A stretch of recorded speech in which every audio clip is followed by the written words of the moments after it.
That's an OG face. All right, everybody ready? Y'all ready? Phones off. And 3, 2, 1. Street Action. Watch Radio, Montana White live. Hits ATL coming out of Patchwork. Y'all know what to do. Follow me right now on Street Watch Radio. In the building today. Today I'm gonna say we got a legend. He a celebrity, but he also a legend. He here to talk about his book and his life story, which is also the subject of his book. In the building right now, ladies and gentlemen, Rick Freeway Ross. Talk to him, boss. Mm-hmm. What's up with you, man? You know, man. What's up, y'all? What's happening with y'all out there? We out here, you know what I'm saying, on this book tour with the Ghetto Bible. Y'all ain't got it yet. You know what I'm saying? I don't know what you waiting on. You know, the book is hot. Right. When first of all, give the people a look. Everybody know who you are. Then it might be a little confusion, right? So give the people Everybody don't know, background check. Everybody don't know. All the hipsters know. Right. You know what I'm saying? The ones, the lames and the squares, they don't know what's They don't going know? on. No, they behind, man. They sleep. All right, so wake them up. Let them know what's going on with you. Who is Rick Ross? Man, we're going to have to be here all day. Well, take your time with it. Take your time. Since they don't know, we here to tell them. We're going to break it down. We're going to break it down so we don't stay here all day. You know, I can't be here with you all day. I like you, but I can't be here with you all day. You know what I'm saying? So we're going to break it down real short and try to make it sweet to them. I started in the drug business when I was 19 years old. I started with $125. I took that and I ran it up to $3 million a day. Sometimes, not every day, but every now and then. You know what I'm saying? $3 million a day? Yeah, $3 million a day. 7 days a week, 31 days a month. 7 days a week. You know what I'm saying? That must have been a good feeling, you know what I mean? Like warehouses full of money or something. You know what I'm saying? You know what I mean? Let's closets. Yeah. We say closets, not warehouses, but closets. Okay, it was bigger than the shoebox. It was bigger than the shoe. We overran the shoebox real quick. Okay. Now, let's go to I used to have the shoebox safe though. Okay. I used to have the shoebox safe like everybody else. That was lawyer money. You know what I'm saying? The lawyer money in the shoebox. You always need that. Now, when you say you ran up to $3 million a day, right? I wanna start at pressure points. Like, when did you get locked up? What was the date that you got locked up the first time for your enterprise? Around November 2000 2000? I mean, bro, man, we back in the 80s or something. That's why they don't remember. You don't even remember. They talking about 2000. All right, what was the date when you first got locked? 1989 November. 1989. Do the Right Thing was out. Yeah. You know what I'm saying? Yeah. A lot of crack talk, a lot of crack abuse in the neighborhood. You know what I mean? Crack was the number one thing then. It was right. popping big. Brothers was having money. We was driving. I wasn't, but you know, a lot of cats was driving Ferraris, Porsches, Rolls Royces. Right. Hip hop was just starting to really take root. You know what I'm saying? And prove that it wasn't a fad. You know, because everybody said at first it was going to be a fad, so it was really taking root. The war on drugs was taking hold. You know, Ronald Reagan and George Bush Sr. was starting to hammer us with the war on drugs propaganda. It was a beautiful time. And before 89, Ice-T put out 6 in the Morning, right? And that's like the West Coast anthem of the drug game, the culture, and everything. No doubt. You preceded that and gave them something to rap about, because this is my understanding, right? Freeway Rick Ross brought crack to the LA streets, and it filtered out through the freeway. That's where you got your nickname from, right? That's a rumor. Okay. Dispel that rumor for me. I wouldn't say that I bought crack to LA. No, that's not the case. There was already people doing crack. Right. What I did was probably mass marketed and mass distributed. Okay. When I first started, most of the people that was doing it was smoking. Mm-hmm. You know, was drug addicts. It wasn't really no hustlers. I mean, it was people hustling it, but they wasn't really hustling. When I first started, everybody was stuck on get to an ounce and you cool. Right. I didn't want an ounce. I wanted a pound. Right.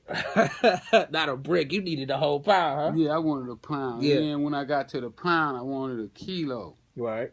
Well, I went to 10 pounds before I went to the kilo, you know, but my mind was all about elevating. It wasn't about being stagnated and staying where you at and being satisfied. I was never satisfied with the position I was in. I was always looking to better my position. Right now, bricks is like 30, 35. It depends. They killing I ain't people. got a clue. You know what I'm saying? Now, I ain't got a clue. What did they cost back then, boss? Well, the last time I bought one, I paid $9,500 for a brick. $9,500. But I was buying 100 at a time. Okay, but it was 100 at a time, though. You know what I'm saying? So this back in the early 80s, right? Yeah. Cocaine. Well, no, in the mid 80s. The mid 80s. Mid 80s, yeah. Mid 80s. Now, what was your reason? In the early 80s, I was paying like my first ounce I bought, I paid $3,200, $3,300 for it. Wow. For just the ounce. So if you do that, you calculate that times 36. You're talking about like $90,000 for a key. For a whole one, huh? Yeah. So it was really expensive when I first started. So what changed the prices? What did you do that got them down to that? I changed the prices. They said I drove the prices down. You drove the prices down, dog. Yeah, I wanted to make it affordable. You know, I said, you know what? My friends can't afford to pay no $3,300, $3,200 for no ounce. My friends need to get ounces for $1,000. Right. So you got ounces on the block for $1,000. You getting 36 racks of brick. And then I said, you know what? $1,000 too much for them. I got to get them down to like 400. No wonder you was the king. You know what I'm saying? Everybody was protecting you out there. You know what I'm saying? You touch Rick, you dying. He feeding the whole block. You know what I'm saying? The whole block was eating. That's really, you know, how, probably why I get such, what is it called? What's the word? Praise, notoriety. You know, they like respect. me. Respect. They like me. The OG. And they like me. Triple OG. The hood like me. $400 an ounce OG. You know what I'm saying? Yeah. I see why they like you. They love like you. Me, man. All right. So you entered in the game. Did you have a crew, or how did you play it out? Because LA on some gangbang. Yeah, I already had a crew. You know. I had a crew all my life. We played football together. You know, it was like street football, and we rode our bikes together. So I already basically had a crew, and in my crew, we was, you know, we stand up. We didn't mind fighting. You know what I'm saying? We lift weights, we tackle, we rode bikes. You know, but we wasn't in the gangbanging though. You know, we wasn't out shooting nobody for no set or no color. Right. But we knew, you know, we grew up in a Crip neighborhood. Okay. But only a few blocks over was the Bloods. Right. How did you not get into gangbanging? Well, luckily I started playing tennis probably at... Hold on. You started doing what? I started playing tennis at around 12 years old, maybe 13, just before I turned 13. And I fell in love with tennis, you know. And I started where I wasn't in the hood, you know, I was on the tennis court. More exposure to the world. Yeah, I was going places, these big country clubs. That's where you got your plug at, ain't it? No. It happened on the tennis court, Rick. You know what I'm saying? Raw, it happened on the tennis. Tennis court. It happened around the tennis, you know, per se, but it didn't really happen on the tennis court. It was a teacher at a skill center who I did play tennis with. Sometimes I knew it was some got to get you connected out the hood. And he turned me on. He turned me on to the plug. Okay. So we gonna start there, right? Now you on with the plug. You ain't a gangbanger, but you a hustler, right? Everybody know you. You got your crew. Everybody grew up going to school, playing sports with each other. Then it get a little dangerous after school when you don't go to school no more, right? Right. So you saw the money play, right? Once sure. you got into it. Because they got a lot of movies. I saw The Messenger. I saw this one. We're going to talk about that. But it's a lot of movies that use you as the central figure of, like, the black point in America where drugs start filtering through. At what point did it just start clicking in? How old was you when you just start getting money? Well, you know what? It's like with any other business. It takes some time for you to figure it out. Mm-hmm. You know, I just didn't go into drug business and start making money. No, I didn't. Matter of fact, my first piece of cocaine that I ever had, I got beat out of it by one of my big homies, Martin. Martin took it, cooked it up, and tested the whole thing up. Yeah. It was like, oh, I owe you $50, homie. He smoked it all up. Yeah, so you know my boy, I want to kill him, right? I like, man, I'm gonna kill this one. So I convinced him, man, you can't kill the homie. This the big homie. You talking about killing? Right. The whole hood gonna be mad at us. Right. So that was my first customer, you know, even though it was a co-signment deal. I didn't even know what co-signment was, right? now you owe for the hookup. Right? I owe for the hookup, and he owed me. Yeah, you know? yeah. So you on both But Martin sides. brought me back now. my first customer that same day. Did you keep him testing for you? No, man, you can't chase him. And then, you know, Martin was a killer, too. You know? Okay, yeah, Martin yeah. had no problem popping that pistol, so you had to be careful when you deal with him. Yeah, I grew up with one named Al Glover, strung out on heroin. He was a hitman back in the Motown days, right? Yeah. Come through the block, everybody be like, Al Glover out here. He was like Freddy Krueger or something. You know? Whoa, you feel me? So, bang, you rolling, you got the crew going, right? Was it a strong thing? Like, was it a gangster thing, or did y'all just slide through and just start getting money? No, we was more mellow with it. I mean, you know, it wasn't like we was pushing our weight around and nothing like that there. It wasn't you didn't really need to. All these were our friends, you know. You're dealing with all your friends. You know, how you going to, you know, push your friends around. You know, you don't push your friends around. You treat them like your brother, like you want to be treated. So it was more on that type of level. It got a little more touchy when outsiders started to come in. You know, different people from different states and different cities would fly in, and they was looking, and you know, you got to be a little more careful when you start dealing like that there. So, but we did start to do that. You know, letting some outsiders in, but in the beginning, it was just our little tight knit group that we dealt with. Right. Now, okay, you talking about the mid '80s. You running the checkup. The cars, the jewelry, did you start doing all of that? Nah, I didn't need none of that. I mean, I looked at it like this was to get my family in a position, and it wasn't for me to fall in love with the lifestyle. Right. You know what I'm saying? I was a part of it, but I wasn't in it like that. Even seeing everybody you getting money with, I know they getting cars. I used to laugh at them. Why? Because every time they took $10,000 to spend on a car, I took that same 10 and bought more drugs, and that 10 turned 15. But you was a stack maniac, huh? You just wanted to stack. That's all I want to do. That's all I want to do now is stack. I love stacking. Do you regret that? Like, you know how? Okay, we in the Instagram world right now, right? And you freeway Rick Ross, right? And you know everybody, because I come from that thing when my grandfather was a hustler, so he knew Pappy Mason, he knew Fat Cat and all of them.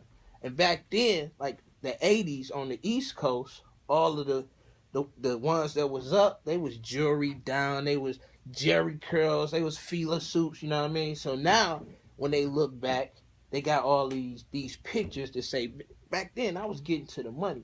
Do you look and say, damn, man, I should have like had some pictures and shit? Nah. Yeah. I mean, when I was in jail, you know, you say, I wish I had some pictures and some stuff, and then, you know, I was like, I ain't never really enjoyed life. You know, I never enjoyed the money, the cars. You know, I done rode in a couple of them dudes' cars. You know, you riding one of them Ferraris with the seats feel like wow, and you the boss. And then, but then, you know, it was like when we go to court, the police got them same pictures. Of the Ferrari. They didn't have the pictures of me. Right. Well, and on those grounds, it probably saved me a little time. How much time did you do all together? I did 20 years and 3 months, but I could have did a lot more time. Right. But they didn't have the evidence. Right. Okay. They ain't had nothing. They didn't have all that evidence, you know, where they can come in and say, oh, look what kind of car he drove. This is where he lived. Because I stayed in the hood. I saw a documentary of you, right? I still stayed in the hood. Walking down the street or something. You know what I mean? I love the hood, right? Because I wasn't afraid of the hood. Right. You know, I respect it, but at the same time, I wasn't afraid of it. And they use all that as evidence. You know, when you go to federal court, they don't have to come in with hard evidence. No, it's speculation, right? They draw a picture. And what they tell the jury is that this picture is not going to be complete. Until what? The jury has to emphasize what's missing from the picture. Now, let me break this. I was in court, and I had hid my gun, right, when they took me to court. And when I hid it and they found it, I had wiped it off, and I was daring them to fingerprint it. They didn't do it. She came to court. The DA came to court with my gun and said, this is a gun that looks like the gun he had, right? They didn't say it was my gun. They just said it looked like my gun, right? Mm-hmm. So it did put that picture in their head that this was the kind of gun. So that's what they was doing to you, painting this picture. Well, that's what the feds do. Right. See, the feds is different. Were you in the feds or the state? No, I did state time. Okay, the feds totally different. Right. The state, they got to have evidence. Mm-hmm. Now, the feds, they wouldn't come in there with the gun. What they would do is they would bring somebody in and said, oh, yeah, he had a .38 caliber pistol. And that's it. They just need a body. And then they would say, well, what happened to the pistol? And then they say, well, the jury, you can emphasize that he may have threw the pistol away. That he may have gotten rid of it. So leading the jury on, and they Well, not really leading them, but this is how the evidence works. Right. They don't have to have you with your hand on the pistol. Like with me, my case was that they didn't have me with drugs. But they had a guy that said he saw me sell 10 keys before. Well, where's the 10 keys? They smoked up. But if you believe this guy, if you believe what he's telling you, and you believe that he's not lying on his man, that he did all this with, and remember, they got hotel records they was in a hotel together this night, and they got a ticket in a car together before. Right. So he know the guy. He proved to y'all he knows him. Now, if he didn't lie about the ticket, maybe he ain't lying about the 10 keys. And that's what they use. Or the 20 keys, or the 50, or the 100, whatever he say. Right. You know, he can give him whatever number he wants to give him. Now, it's going to be up to the jury if they believe what he's saying. They're going to say, well, now, see, we got this part of the picture already. Mm. Now, you fill in the other part. Now, without the pictures and the cars and all this, were you like a notorious dude? Like, did you have like, was you busting heads? Did you have like a record for being violent? Nah, I ain't with no busting no head. Black on black crime? Come on, man. We get our head busting up by the Ku Klux Klan. I'm gonna bust my brother head in the Ku Klux Klan, bust mine and bust his too. Yeah, see, we fighting, right? And the Ku Klux Klan come up and they hit both of us. Right. Now, all right. With you being the person, the point man in American and Black American history, because I watched the special, right? It was like the 10 richest drug dealers ever in the United States. You was like top 5, right? This was the crazy shit. None of the people in there was white, right? It was all Spanish people, a couple of black guys, right? But none of the people was white. So I was watching the little special, and I was wondering, how is that possible? Because I know to get all that work in, it's white people. It's white people in charge. Well, they didn't put Ronald Reagan in. No, Ronald Reagan wasn't up in there. You know what I'm saying? Well, you know, he writes the laws, so yeah. So he's immune to those stats. To the whole system. They can't put him in those stats. You know, like, oh no, he don't go on those stats. Those are for a different breed. Yeah, but I agree with you. I know that, you know, there's some white guy somewhere in here.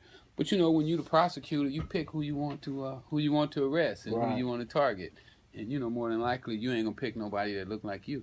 Yeah, that's true. Or who paying you. You know what I'm saying? Now, we're gonna zap a little ahead to your point of incarceration, because the story after that is Rick Ross is the guy who brought the drugs in and just flooded the black community, right? Once that happened, and once they start selling that story, then, you know, if you're a certain age, they got you hip to, they was bringing the drugs in to pay for the Contra war or doing all that. How much of this did you know? Like, how much of this was you involved with? None. You know, when I went to prison, I was totally illiterate. Okay. Did you know that you was connected to all of this? No, I didn't. I had no clue. I just figured, I mean, I was plugged. Right. You know, I had somebody had airplane hookup, a boat hookup, a diesel truck hookup, or something. You know, they had figured it out. Yeah. That's all I knew. It would get it to you. And that's all I cared about. You know, I cared about was my dope gonna be pure as it can get, right, and as cheap as it could get. You know, so that my customers would be satisfied and happy.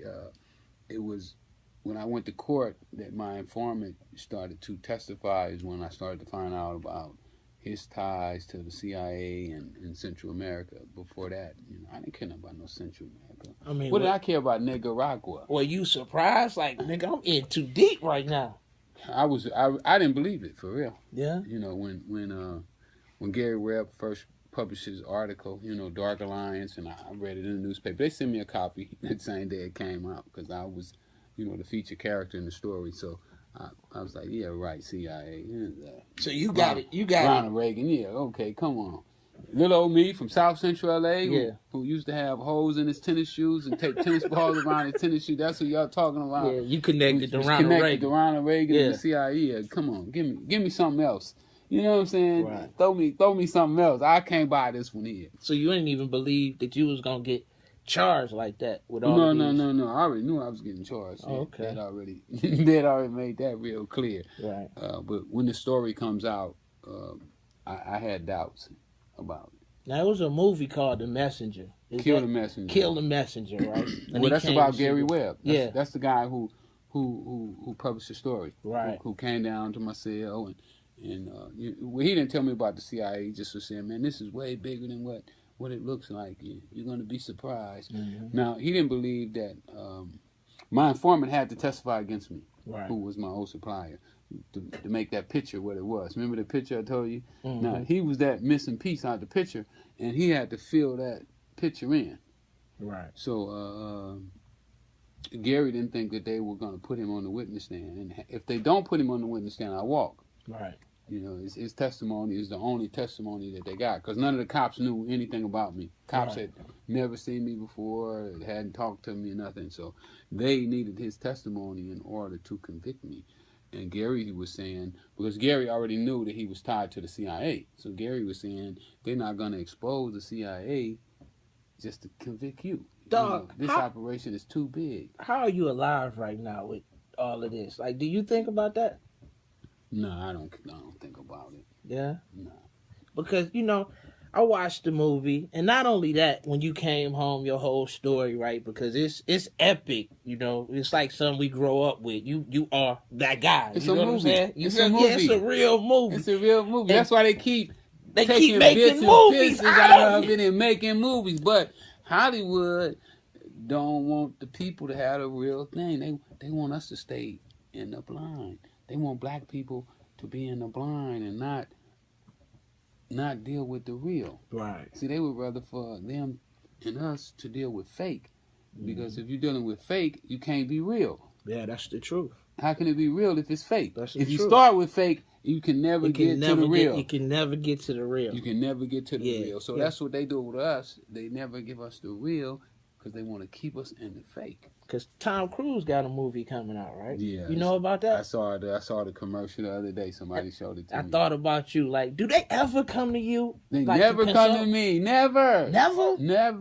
Never. I be thinking like this. He got the real story. Do they ever? Did Hollywood John cut Singleton you a check? just did the one Snowfall. Hey man, me and John Singleton got into it about Snowfall too. Did you? Yeah, me and John Singleton got into it about Snowfall. Me and him gonna get into it too. Yeah, because I felt like here go another story because the promo was like black people invented crack. That's how it was coming on. I'm like, if you selling this over again without the truth, then you wrong. We got, my work, I'm going to keep it real and all of that. I've never watched it because when it came on instantly with like stereotypes.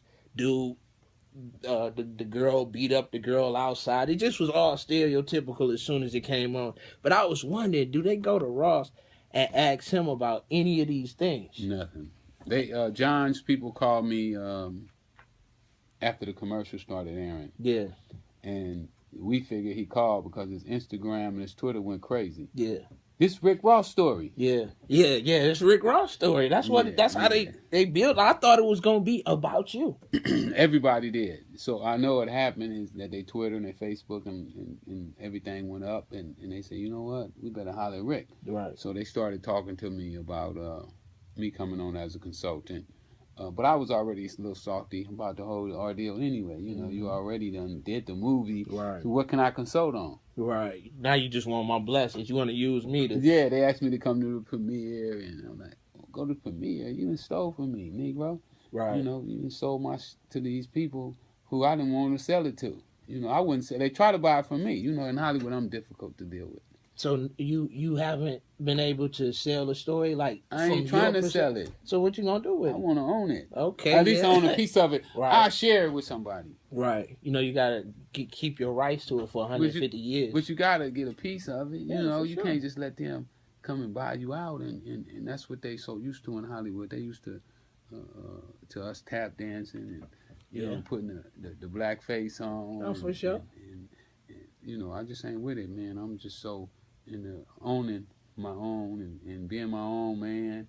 You know, I like to go and eat when I get ready to eat. I don't want nobody telling me, you know, when I can go and eat or that's what that I can chain eat. ain't talking right there. That's that, I don't like that either. That's that penitentiary talking right there, but that's poverty in the penitentiary. You don't want to go back there. You know what I'm saying? Like that on the street. Yeah, poverty in the There's penitentiary. people out here on the street that can't eat. Yeah, not what they want. Not what they want. Yeah. They can't go where they want to go. Exactly. They can't drive what they say. I can drive what I want to drive. I can go where I want to go.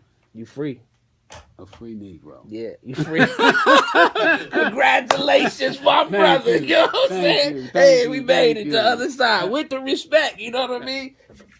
But there's so many people that can't do that. Yeah, that's true. You know, they can't get on a video without calling the man, asking him can they do it. Yeah. You know, they can't speak to you without. They can't put on your T-shirt. Yeah. I can do whatever I want to do. I can put on any T-shirt I want to put on.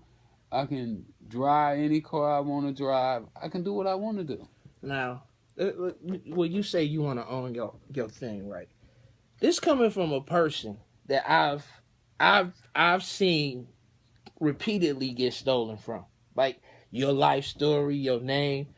They don't consult with you in movies. Like, okay, you sitting back and you watching all of this. What was the first time you started seeing yourself being displayed to the world without your permission?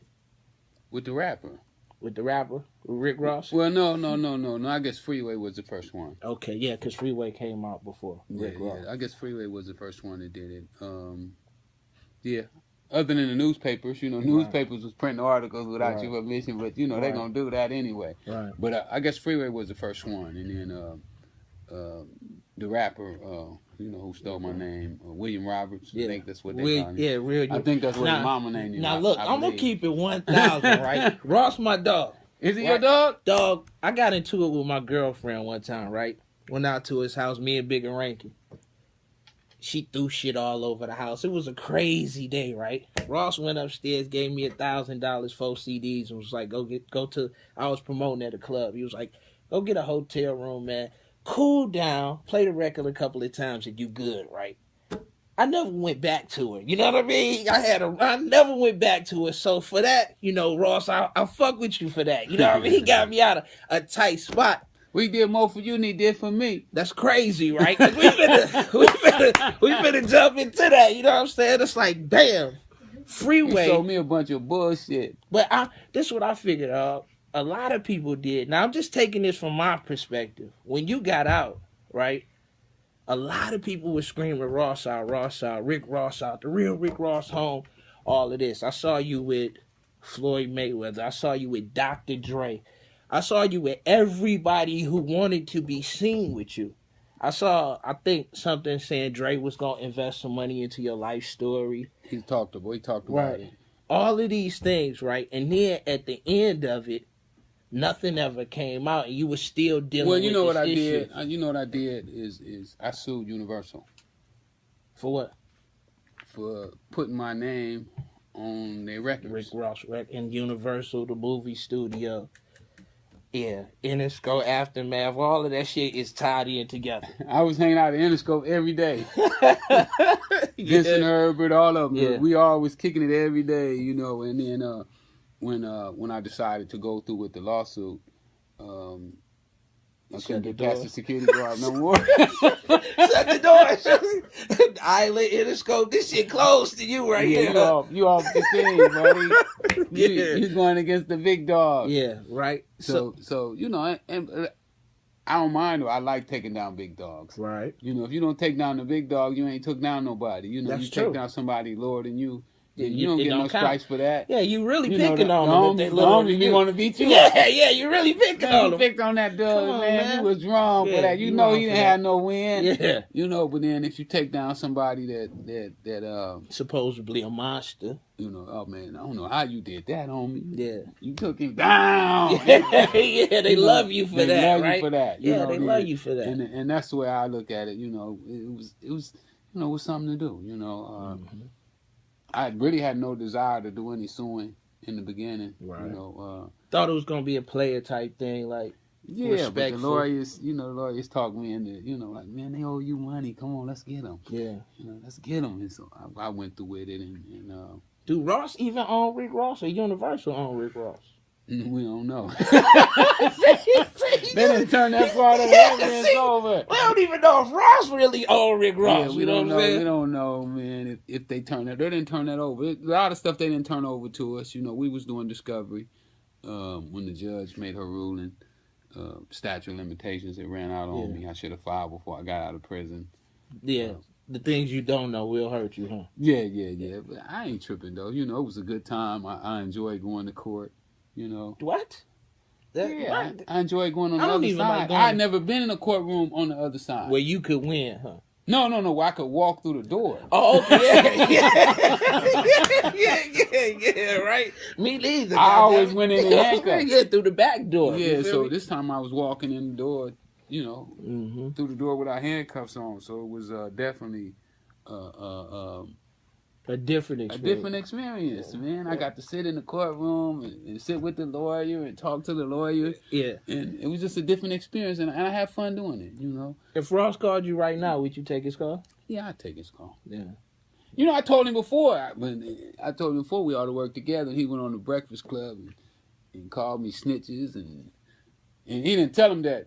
When I told on the cops, when I got the cops indicted, that 150 guys got out of prison. Yeah, he didn't put that part in there. Right. You know, that these cops were going around L.A. Stealing from us, robbing us, planting drugs on us, lying on search warrants. Everyday police work. Yeah, I mean, that's what they supposed to do. Yeah, I mean, cops and robbers, they playing the game. They put thugs in there. Yeah. So I didn't go for it. What I did is I hired a private investigator to investigate the cops. And then when they indicted me, I turned the evidence over on the cops. When they turned the evidence over on me to the feds, I turned my evidence over to them, and they got indicted. Same thing that happened in American Gangster, the movie. You know what I mean? He rolled on the cops. They dirty cops. You know what I'm saying? All right, so, I mean, that's not snitching. No. Snitching is me and you go bust something down. You get caught and tell on me. Your homeboy don't know what snitching. He don't know what I'm saying? He don't know what snitching is. You can't snitch on the police. They the enemy when you out there like that. You know what I'm saying? So nah, we ain't gonna go for that. We gonna clear that up right now. That ain't snitching. If you do something with your man and y'all get caught, right? No, if you get caught and your man get away. Yeah, if I get caught and he get away and I tell on him, that's snitching. If I tell on a dirty cop who been shaking down the block the whole time, that ain't snitching. And that he planted drugs on you. Yeah. If he planted drugs on you, you can go to court and tell the police or the court that you didn't have no drugs. I didn't have no drugs that day. I was clean that day. Now, I sell drugs all the time, but that day I didn't have no drugs. Yeah, real talk, right? You know, I took the lie detector and everything. Like, they said, well, Mr. Ross, every time we mention cocaine, you alert. But that particular day, it looked like you didn't have none. I said, because I didn't have no drugs that day, young. Yeah, and that was the day they caught you. That was the day that they say I had. They didn't catch me. They just say I had drugs because I got away from them. Where was you at when they arrested you? Or did you turn yourself in? I turned myself in. Oh, you was balling. Only ballers get to turn themselves in. Everybody else is on the run. Well, I thought I was going to post that bond. I thought I was going to post that bond. They jacked that bond up to $1 million with a 1287 on it. Like, all the money got to come right in here to the judge. You got to lay everything on the table in front of the judge. You got to check everything out, all the property, everything. I was like, oh, man, I'm done. But $3 million a day, though. You know what I mean? You couldn't finesse the lawyer, somebody, Hugh Hefner, or somebody, man, put your shit up, man. I gotta get up out of here. I need a signature. Kurt, put your signature up. I need to get out of here. You know what I'm saying? My mom had the whole neighborhood came in. Yeah. And they was going to put their houses up, but the judge is like, where the money coming from? Where's the money coming from? We're going to show where the money comes from. That's why it was $1 million. They wanted to see that cash. Yeah, so, you know, at the end of the day, it all worked out. here I am today. You know, Right. fresh start, Right. new me, new day. New book. 2017, Right. 2018 coming up. You know what I'm saying? Now what My is book is killing the streets right now. They done renamed my book it's what to the what? the Ghetto Bible. The ghetto. But hold the book up. Let them see. Well, listen to this here. I went to the Nation of Islam, right? I got to speak on Farrakhan stage. Right. The same stage Farrakhan be on. Minister Ishmael, he held the book up like this here. He said, preventative health care. Preventative health care. Come on, man. Stop it. Stop it. You proud of yourself, boss? Man, I'm loving my life right now. Right. Right. Now, all right, let's talk about being in the joint, right? Because a lot of people, they misconstrue going to prison. Right? They'll see you right now and be like, oh, Ross, he good, he normal, he saying he did prison time, I could do it too. How did prison affect you? Well, you know, prison can do it can do two things. Either it's gonna make you better or make you worse. Yeah, that's true. So with me, when I went in there, I've always been somebody who's been trying to do better. Mm-hmm. So I started hanging out with the guys that was having money. Right. You know, the guys that was on something positive. I didn't hang out with the guys that was, you know, shooting dice and gambling and Hold on, let me clarify that. In prison, right, it's different people. You got the gamblers, the robbers, you got the dudes who work in the kitchen. It's just the like the laundry. street. It's just like the streets. And it's a group of people in the penitentiary. except without women. Yeah, without women. But it's men in there, it's real men. Every man that go to prison don't indulge in other things. You know, a man is a man. You feel what I'm saying? But Yeah, you already was that way when you got there. you was that, you just needed an excuse to do it. You know what I mean? You just needed a little pressure and you was with it. You know what I mean? But that's on them. You know what I mean? In the joint is people in there, smart guys, right? Super businessmen, millionaires, super duper smart. I'm talking about the smartest people you'll ever meet. They just ended up in there. I met the guy Michael Keaton who brought down the real estate market. Me and him was in the holding tank together the first day they brought him in to the building, and he was trembling. And I told him, man, you can come to the floor. Yeah, I got you. I got you. That's right. He was like this here. That's right. He ready to fold. He was all over the news, right? Yeah. Michael Keaton just brought down the whole real estate market all over the country. Yeah. Him and Boski and Milken, Michael Milken, Keaton and Boski, all of them was together. The junk bond traders and they was right there. Mm-hmm. And me, I was trying to get transfers where they was at. Right. You know, like next to the money. Somebody told me, they say Michael Milton played tennis every day. I said, man, I'm trying to get there. Went to my concert, man, how can I get a transfer? You played the game for real, right? Yeah. Man, I was trying to get a transfer. Yeah, right to where they was at. Right to where they at. That's right. That's right. Now, you was in there. What did you miss? You did 20 years straight? No, I had a break. I had one break. So, how did the bids go? I did 5.5, and then I was out 6 months when my partner set me up on the other case. Oh, so this is two cases that brought you down. The first one was the crooked cops. Right. The first one was the crooked cops, and then the second one was with the CIA. Wow. With my supplier set me up on the second one. So you was hotter than a motherfucker. In 6 months, they had me when I got out, man. They had dude calling me the day I walked on the street.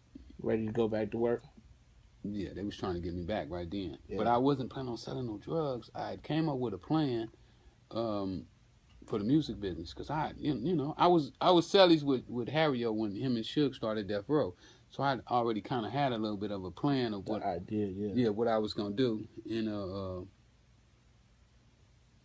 I just missed the Alcoholics. You know, I found the Alcoholics while I was in prison. Okay, that's a Alcoholics West Coast rap group. Stupid big, you know what I mean? The Alcoholics found Wu-Tang and Loud Records. They was all on They Loud the ones Records. who was the first ones on Loud Records. Yeah, Loud Records. Well, they was the second group on Loud Records, but they the first ones to go for Loud. Mm-hmm. And while they was on tour, they found the Wu. Right. You know, they was telling me about how when they got the CD from RZA, and they took it back to Steve Riskin, he didn't want to sign the Wu.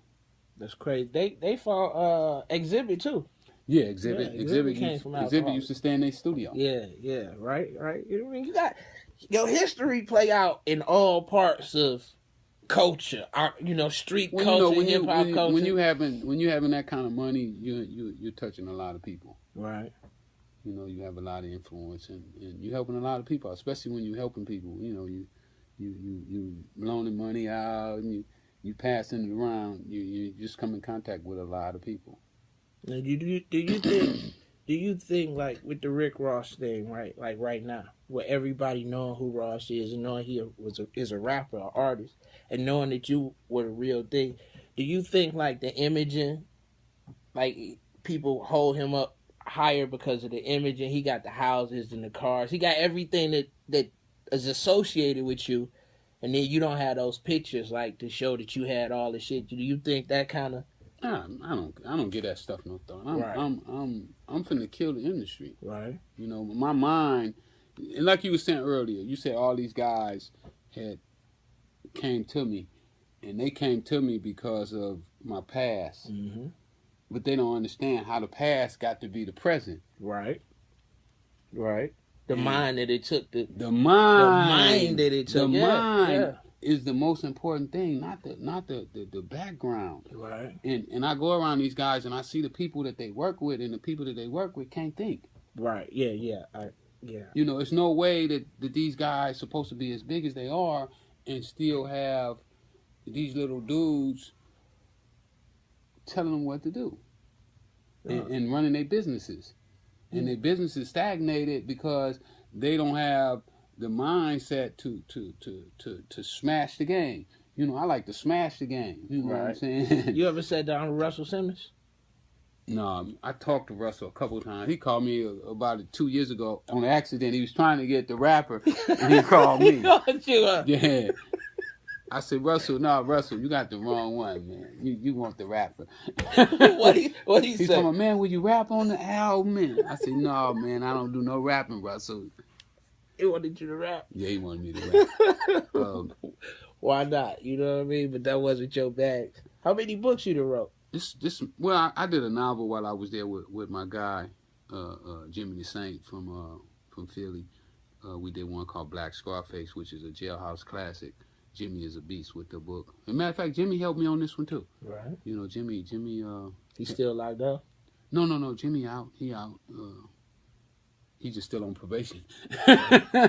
Keep you from moving around like you want to. Yeah, he can't move around. But this is my first one. I got another one that's already wrote. Oh yeah, I'm self-published. Come on. Okay, I mean, I had to ownership. I had to go to self-publish, right? And you see my book. It looks like a publisher did it. Yeah. When you look at it. Because I wanted it to be done by, to make it look like somebody like Kathy. She wrote the death of Tupac and Biggie. Right. So she's somebody that they would have hired. I hired her. Brandon in the writing world. You know what I mean? The right co-sign. No doubt. And knowing that it's going to be right. I wanted my book to be just like if a major publisher. Because so often, when we do stuff ourselves, it looked like we did it. Yeah. And that's a lot of problem when people say buy black. It's like, you got to get the... How can I? I got to step down a notch. I don't want them to have to step down. I want to make them step up. Right, You know what I'm saying? Like, oh, yeah, I'm proud to have this product because it's first class. Right. And that's the way I like to do. Anything I do, I like to do it first class, and I want to be the best. And, it's like the marijuana industry right now, Right. What you think about that? I'm going to cut the legs off of it. Rick Ross in the marijuana industry. I'm going to cut the legs off of it. I'm going back to L.A. tomorrow. Right. They're having a meeting. I'm putting I already put city council on notice, that they're going to have to do the right things. We're not going to have, when I got home, in my neighborhood, it's dispensaries all over the place, but they're all whites. Right. Yeah. And I couldn't understand how could you put all these white dispensaries in our neighborhood and none of our people own them. How many black people own gas stations, though? Well, we ain't gonna do the same thing with this gold rush. This is a new gold rush. We gonna put our foot down. Right? We finna put our foot down. So I'm going back home and tomorrow, and I'm gonna have a crew at the meeting and let them know. If you don't do the right thing, we're gonna let you know about it. Right. Because that Humboldt County, all of that, LA is like. I go out there, I couldn't believe it. I went in the dispensary. It was like going into a doctor's office or something. You know what I mean? It was a candy store. Yeah, it was the most amazing thing I ever seen from buying weed. on the corner or in the alley to actually going there somewhere. They got a reception at the desk. You get a receipt. Yeah, show the card. I'm like, what is this? I just watched people walking in and out. Trap was bumping. And I was like, wow, you know what I mean? People went to jail for selling weed, dog, and they just right here just handing it out. Us went to jail. Us went to jail. Yeah, for sure. But that's always the case. You know, it's 600,000 black men in prison right now for non-violent drug offenses. And now they're going to make it legal, but we don't get no license. In L.A., they gave out 180 licenses and only 2 went to blacks. Can you have a conviction on your jacket? They debating that right now. That's going to be the hard thing right there. Like, they might cancel out like almost a whole generation. Well, I got a few people who don't have no conviction. Right. Okay, well, you got to keep you got the squares in the pocket. You know we got a couple of them. You know what I'm saying? I got a couple of my brothers ain't never been convicted. So. Right. Now this book tour, man. You know what are you looking forward to the most about getting out here promoting your book? Well, my goal now is just to do 100,000 copies. You know, I made a bet with the 4 most powerful guys in Hollywood. You know, they told me that my book wouldn't come out if I didn't do it with them. My movie wouldn't come out if I didn't do it with them. So I just got to do 100,000 copies now. And you like a living hostage to your own self. Like, you know what I mean? Like, people dare you to do you without them. I like that, though. Wow, that's crazy. You know what I'm saying? Because they think that you need them, and I'm telling them, no, y'all need me. Right. I'm the missing piece. I'm the link the real to this deal. puzzle. Yeah, to what you want. Right. Now, you know, you put the book out, the movie, you already got that. Well, we got the documentary. The documentary, you know, we got nominated for an Emmy Award on the doc. We didn't win. The TV series, we're working on that right now. I met with a writer about 3 days ago. I'm working on a couple of reality shows. The movie, we got money in the bank right now for the movie. Independent investors, you know, that's gonna let me have some ownership. What you think about the Tupac movie? You saw that? I didn't go see it.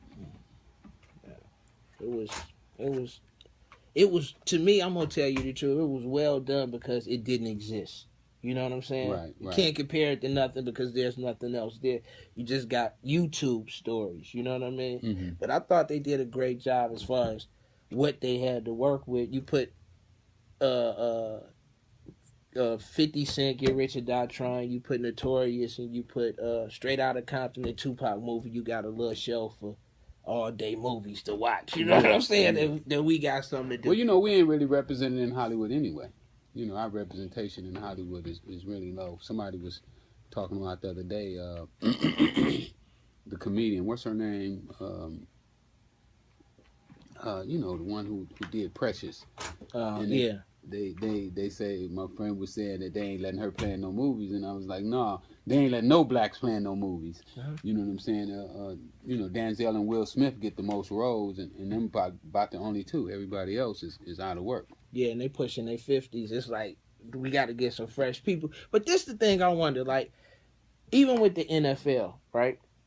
We are the dominant personalities in any industry when it comes to entertainment, right? What do you think is stopping Puffy, Mayweather, name a couple, Bob Johnson? What's stopping them from forming our own Black America, our own entertainment, you know what I'm saying, distribution? What's stopping us from doing our thing? Because the Jews, they got it. They run it. We go to them to get it out. You know what I mean? The Asians, they got it. We go to them. But what's stopping us from getting it together? Because you're talking to bosses. Most of them only take orders from the Jews. Right. The Jews tell most of them what to do. You know, how the money should be spent, where the money should be going. So they're not making their own decisions. What you gonna do? So the money might not even be real. What you gonna do to fix that? I'm gonna have my own money. I get mine $20 at a time off the streets. I get real 20s. You know, mine don't be on paper. you get real dubs. I get real dubs. Trunk full right mine now. Like the dope game. Yeah. The book game is like the dope game. Hand in hand. It gotta be in the money in the closet. Yeah, hand in hand. In the shoebox. Right now, I got the shoebox full. Mm-hmm. You know what I'm saying? Next week, we're going to have the safe full. Then it's going to be the closet. So I believe really that it's really a mindset. Right. And what our people need right now is the mindset to to go out and to grow their money. Do it yourself. Yeah, we can do it ourselves, but I'm saying it first has to start with a mindset. We have to change the way we think, the way we act, what we believe in. Mm-hmm. You know, a lot of times when I go to the schools and I talk to the kids, I talk to them about we as black people love people who don't care anything about us. Yeah. And what I mean by that is that how can you love somebody who never comes and see you? You love the idea of love. That's what it is. You know what I'm saying? Because the people that we see, that's not what we imagine. That's not the love we see on TV. Remember, we was fed through TV. You know what I mean? We Absolutely. was fed through false images. Because we didn't see, like, come on, man. I grew up and all the movies about going to the prom was about white kids. I never saw a movie about the black prom. I couldn't go to the prom no way. I didn't have the money. I didn't have. My mom wouldn't buy me no suit and rent a car. Right? Yeah, to do all of that. You gonna ride your bicycle? Yeah, right. I didn't even think about going no prom. Different. It wasn't even a thing that I thought about. What you think about now? Just making it better for my family and my friends. Yeah. That's all I want to do. Just make it better. And as it spread out, you know, first it starts from your immediate family, and then it just then it goes to your friends, and then it goes to their friends, and it just keeps growing. Now, right now, Rick Ross is, if he walked away right now, people will say, well, Rick Ross is the guy who introduced drugs to the black community, to destroy the black community, and get all into that. How do you want to be remembered?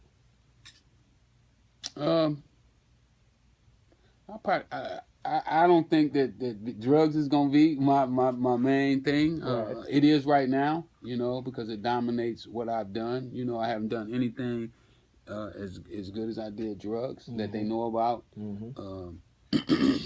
But I think in the end, it's gonna be much bigger than that. You know, I think my book is gonna help the black community gain some economical ground. You know, on society. And I think that I'm going to be instrumental in that. Hopefully my legacy don't end right now, you know, because if it did, they probably would say that, but now, I don't know then, because my book would live on. You know, this book lives forever. Right. That's the truth. That's and, a fact. If something happened, you know, the book probably would sell 1 million copies. You know, you always worth more when you did. Yeah, so, right. That's true. And then I got the other one I already wrote too, you know, Riding with Rick. So they're going to get to see how when I went and met those 4 white guys that I told you about to run Hollywood, you know, the bosses of all the guys that we see on TV. Right. My guy said, man, it was funny how those guys treat you when they treat everybody else and how you treated them. So they're going to get to see that in the next book and me talk about it. That's right, man. Go ahead and let everybody know how to find you, how to get the book, websites. You can get the book at FreewayRickyRoss.com. You can follow me on Twitter, Instagram at FreewayRicky. Make sure you go get this book. I wrote this book for you. It's going to change your financial situation if you take it and study it, analyze it, break it down, try to figure your boy out, figure out what he was thinking, what he was on. Was he on some BS or was he on some real deal? You know what I mean? I'm going to tell him, like, you gotta be for real if you got that in your hand, man, and you done travel so far to keep putting the message out and to change the message. Because, dog, if we keep feeding garbage without conscience, you right, we just gonna wake up every day with more lost people. No you know doubt, what I mean? No doubt. Garbage in, garbage out. Garbage in, garbage out, dog. You know what I mean? So you gotta put some heart and soul into the message. Especially when the streets listening to it, because the streets understand when it's fake, when it's a cap. You know, when you trying to hustle the streets. You know what I mean? Anything you got to say to anybody? You know what I mean? Any words you want the people to live by? No, we just want to let everybody know you are what you think you are. You know what I'm saying? If you think you can't, you can. If you think you can, you can. Both of y'all right. It's our time. Let's make it happen, man. All we got to do is pick ourselves up. Let's get it. In a million years, sitting right here, Freeway Ricky Ross, the boss, you know what I mean? The urban legend, you know what I'm saying? Hey, man, I thank you. You know what I mean? No doubt. I thank you, dog, you know, because it's a lot of things that it's more things I want to say. Oh yeah, it's so much for the artists out there too, man. I'm finna do an artist search. So if you're an artist out there, I don't care if you do country, western, rap, hip hop, R&B, gospel, holler at me because I need you. It's Rick Ross Records. I don't know what I'm gonna name the label. You know what I'm saying? I don't go by their rules, man. I go by my own rules, man. Be in court again. But I got my man working with me right now. You know what I'm saying? Full-time Grammy winner. You know what I'm saying? Brian Kennedy, me and him hooked up. So we finna make some artists is finna be big. Some artists finna be big. Yeah, I heard it. I don't know who it is. I don't know what their name is. I don't know if it's female, male. But it's gonna happen. Purple, green, orange. Yeah. Somebody though finna be big. My man already got the albums and music done already for you. We just looking for you right now. He got the albums for female, male. He already got them already done. Platinum stuff. Well, you know what to do. I do music contests right here at Patchwork. Y'all want to get on, we'll pass it along to the boss. You know what I mean? The legendary Rick Ross in the building. On Montana White, Street Watch Radio. Y'all know how to find me. Come to the strip club. I'm there. You know what I'm saying? You feel me? At the strip club. Hit him at the strip club. That was a great nigga trying to get it in. Thank you. I like your style. Huh? And it's evident.